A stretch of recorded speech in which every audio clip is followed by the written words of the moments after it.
20세기 초에 일본의 기독교 사상가였던 우치무라 간주에게 한 사람이 찾아와서 이렇게 물었습니다.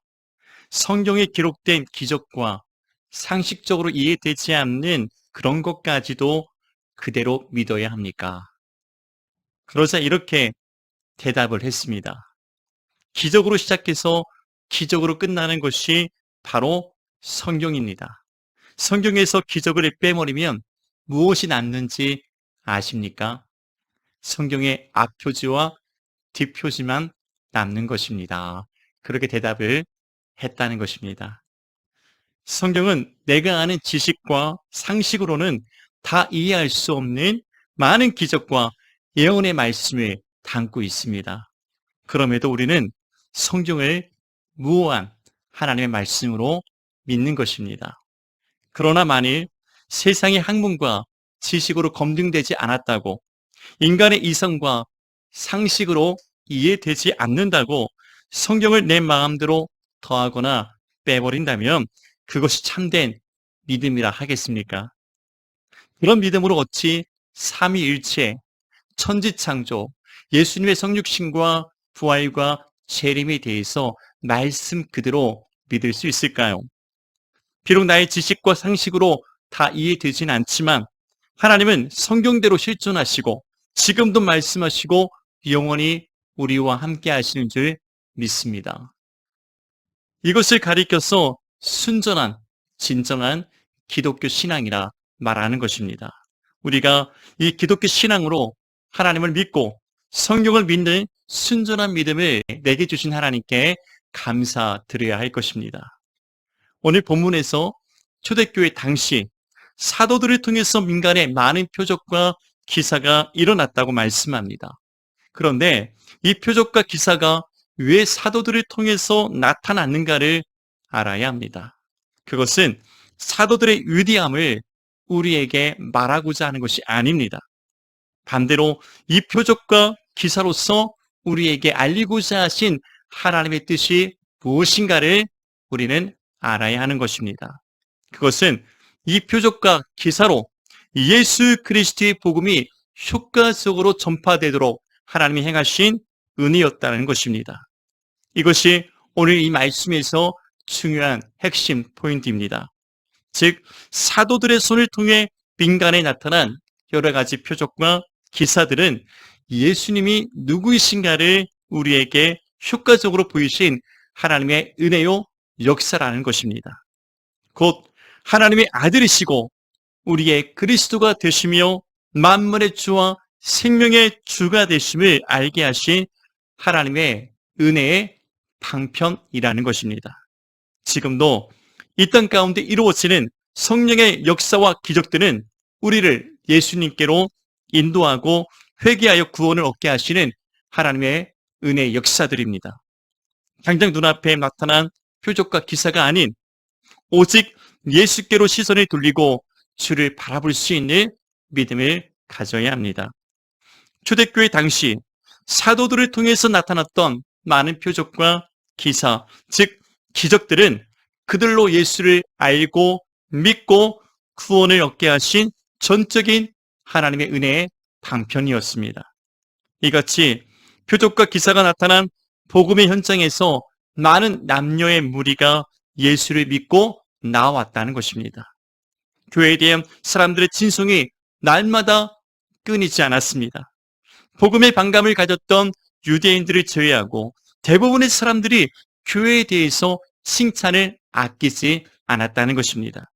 우리 시대의 교회가 다시 초대교회로 돌아가야 될 이유 중에 하나가 바로 이런 것입니다. 이같이 많은 표적과 기사가 일어났음에도 누구나 믿음을 갖게 되는 것은 아니라는 것입니다. 여러분, 우리는 어떤 사람들입니까?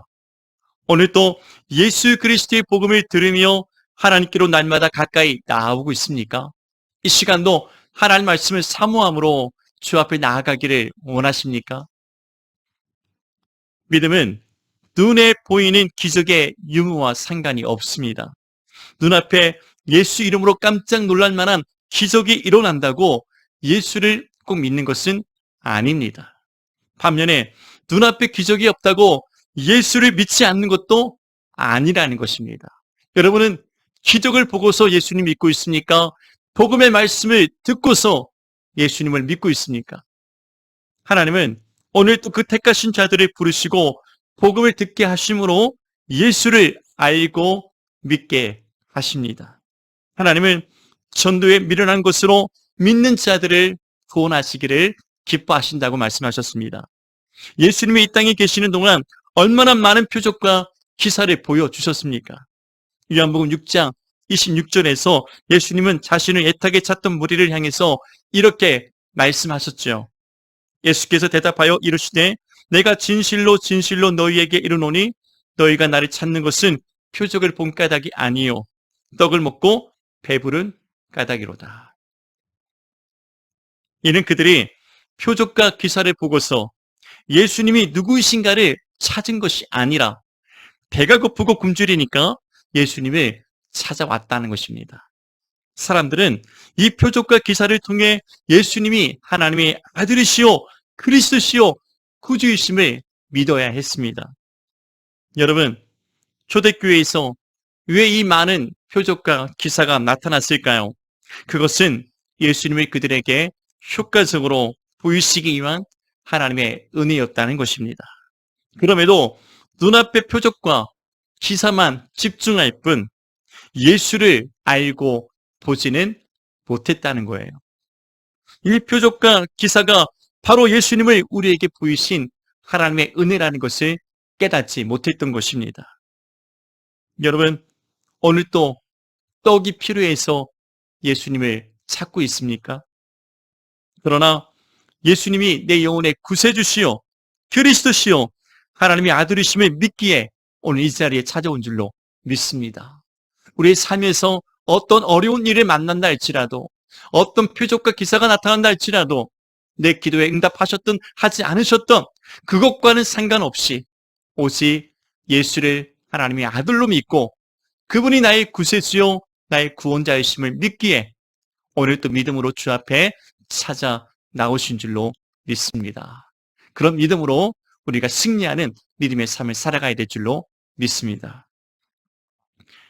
당장 눈앞에 바라는 기적이 없어도 오직 하나님의 은혜로서 오늘을 믿음으로 살아가는 하나님의 사람들이 다 되어져야 합니다.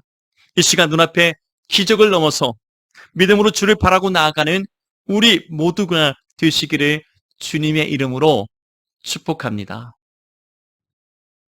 그렇다면 기적을 넘어 믿음으로 사는 그리스도인이 되기 위해서 우리는 어떻게 해야 할까요?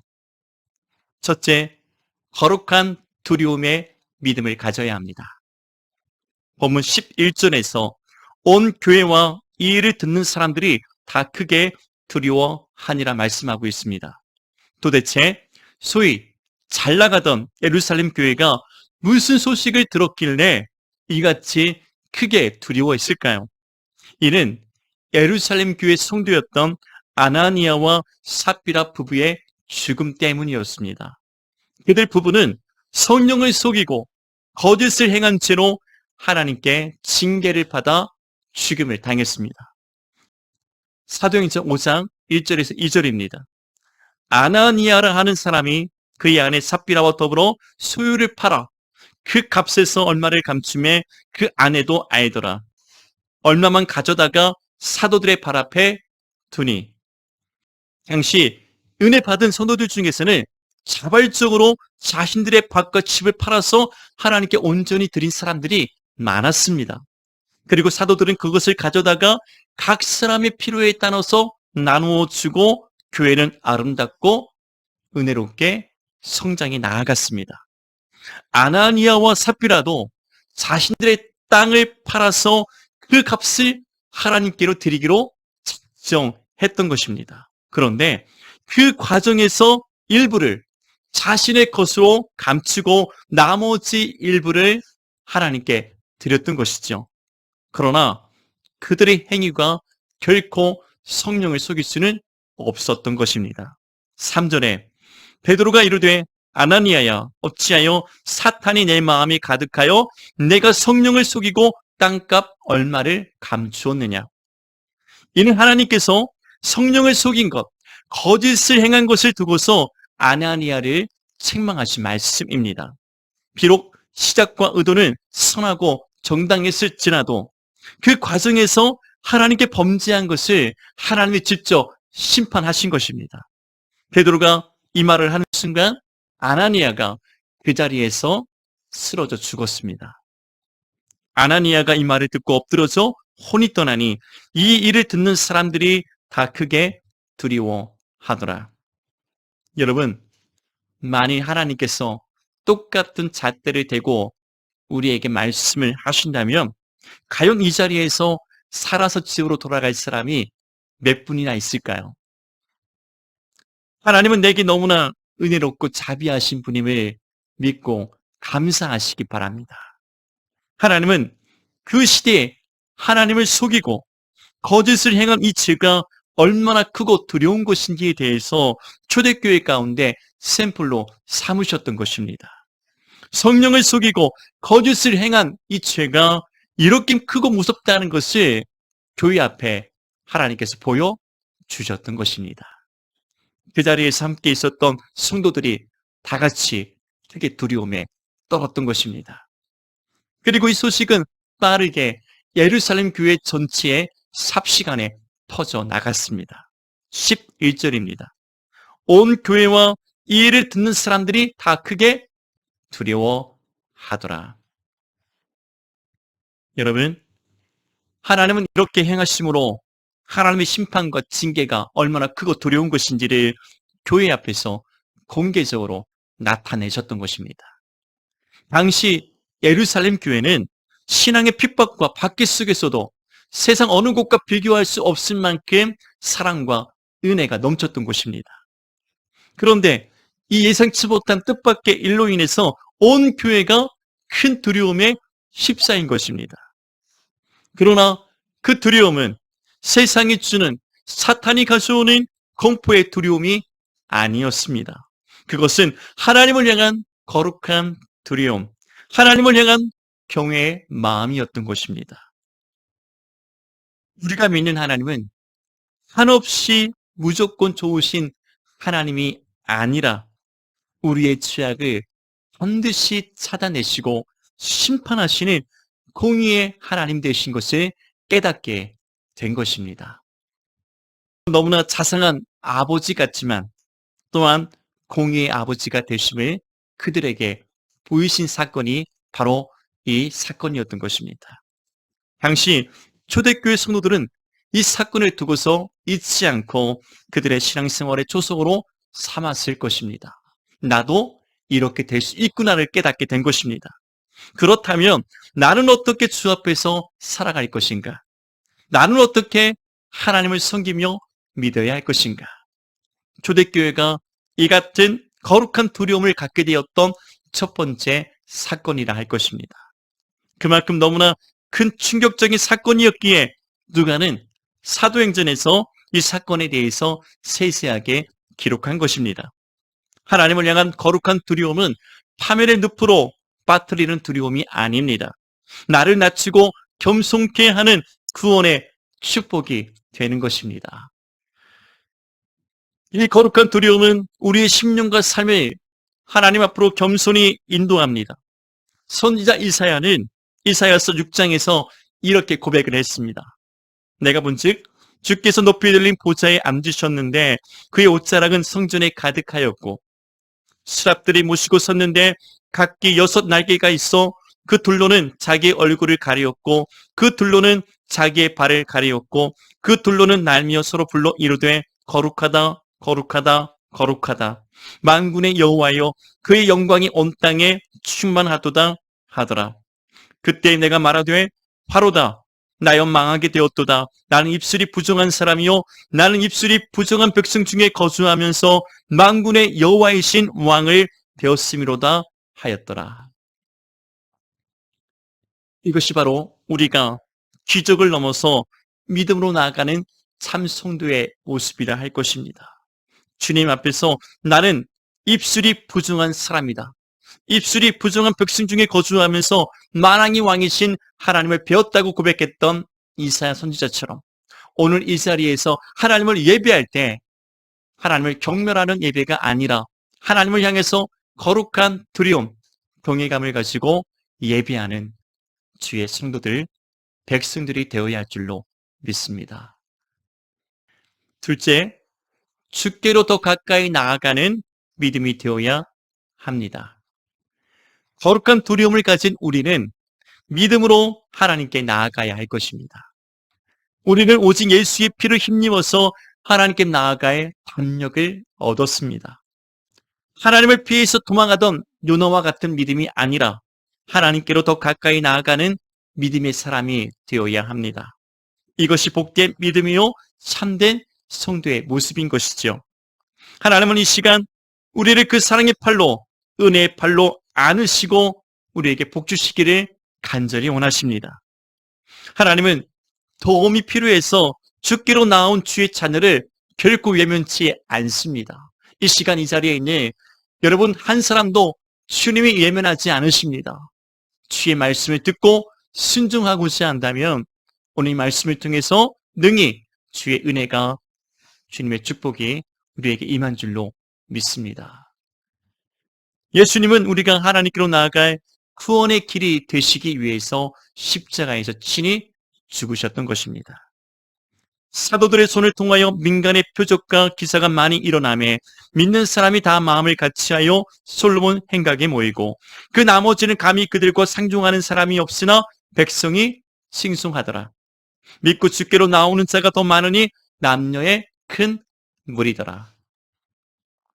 놀랍게도 아나니아와 삽비라 사건 이후에 예루살렘 교회는 더 크게 부흥하고 성장했습니다. 오히려 아픈 만큼 더 성장하는 것처럼 예루살렘 교회는 이전보다 더욱 놀라운 부흥을 경험했습니다.